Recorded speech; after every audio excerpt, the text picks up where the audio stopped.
everyone, this is Mitu. I am from Dubai. So আজকের আপনাদের সাথে আরেকটু বিষয় নিয়ে শেয়ার করব। যেহেতু অনেকে আমার ফেসবুক, হোয়াটসঅ্যাপ এবং মেসেঞ্জারে বিশেষ করে আপনারা অনেক বেশি ইনবক্স মেসেঞ্জারে নক দিচ্ছেন আমি কেমন আছি, দুবাইয়ের বর্তমান পরিস্থিতি কি, সাবধানে থাকার জন্য। তো চলুন আজকে ভিডিওটা বাইরে থেকে শুরু করছি। আমার পেছনে মেট্রো স্টেশন ছিল, যাতে আপনারাও বাইরের এনভায়রনমেন্ট বা পরিস্থিতি দেখতে পারেন যে এখানে বাইরে কি অবস্থা। আর আমি এখন যেখান থেকে যাচ্ছি প্রচুর বাতাস, হয়তো ভিডিওতে নয়েজ হতে পারে, তারপর একটু পরে শ্যুট করছি। So welcome back. দুবাইয়ের বর্তমান পরিস্থিতি এবং সিচুয়েশন নিয়ে আপনাদের সাথে কিছু মত বিনিময় করা বা মত শেয়ার করা। যেহেতু বাংলাদেশের মিডিয়াগুলো এত এত সুন্দরভাবে নিউজ প্রেজেন্টেশন করতেছে, আমি দেখে হাসি, আর কিছু নাই বললাম। আমরা কেমন আছি দুবাইয়ে সেইটুকু বলতেছি, বা আমার অভিজ্ঞতা, আমার এক্সপিরিয়েন্স শেয়ার করতেছি দুবাই থেকে সরাসরি। দুবাইয়ে গত 28 তারিখে 28শে ফেব্রুয়ারি মিসাইল হামলার পরের থেকে, যেদিন মিসাইল হামলা হয় সেদিন আমি কাজ করি। সেদিন আমি কাজ করতেছিলাম JW ম্যারিয়টে হোটেলে। সো কাজ শেষ করে বাসায় চলে আসি রাত বাসায় আসতে তখন রাত 2টা বাজে, 1:30 থেকে 2টা বাজে।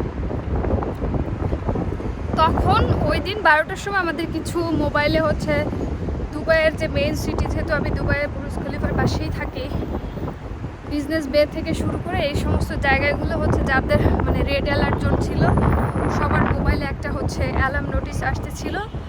মোবাইল খুব জোরে বাজতেছিল। আর এখানকার গভর্নমেন্ট আমাদেরকে নির্দেশনা দিয়েছে সবাইকে ঘরে থাকার জন্য। সো আমরা সবাই নিরাপদে ঘরের আশ্রয় ছিলাম। অনেকে আবার বাইরেও ছিল, প্রচুর লোক বাইরে বাচ্চা কাচ্চা ফ্যামিলি নিয়ে বাইরে একটু খোলা জায়গায় অবস্থান করছিল। সেটা করছিল একটু আতঙ্কে বা ভয়ের কারণে। বাট রাইট নাও সিচুয়েশন স্বাভাবিক আছে। আমরা স্বাভাবিকভাবেই কাজকর্ম করছি এখানে। মোস্ট অফ দ্য অফিস আপনার ওয়ার্ক ফ্রম হোম। আমি সিগন্যাল পার হচ্ছি, জানি না সিগন্যাল পার হওয়ার সময় কথা বলা ঠিক হচ্ছে কিনা। যাই হোক, দ্রুত সিগন্যালটা পার হচ্ছে আর আপনাদের সাথে কথা বলছি। এই ফাঁকে আপনারাও দেখেন যে রাস্তায় কি পরিমাণে গাড়ি আছে। এখন প্রায় 4টা বাজে, বিকেল, রমজান টাইম। সো আমি আমার অফিস শেষ করে বাসায় যাচ্ছি। বাহিরে শ্যুট এই কারণে করতেছি যাতে আপনারা বাহিরের পরিবেশটা দেখেন। হ্যাঁ, কিছু তো কাজকর্ম একটু কম হয়ে যাচ্ছে, যেমন বিশেষ করে যারা ট্যাক্সি ড্রাইভার আছেন, লোকজন যেহেতু বাইরে কম বের হচ্ছে, ট্যুরিস্টরাও বাইরে কম বের হচ্ছে, তাদের একটু ইনকামটা কম হয়ে যাচ্ছে। তারপর ফুড ডেলিভারি গাড়িগুলো দেখলাম বিভিন্ন জায়গায় ওয়েট করতেছে। রাইট নাও এই সিচুয়েশন, মানুষ যে যার জায়গা থেকে সতর্কতা অবলম্বন করছে। মোস্ট অফ দ্য অনেকগুলো অফিস ওয়ার্ক ফ্রম হোম করছে। আমি 3 দিন পরে বাহিরে বের হয়ে আমরা কাজ করছি। আমার অফিস থেকে বলেছে যে আমরা তোমাদেরকে রিশিডিউল করে কাজের জন্য জানিয়ে দিব।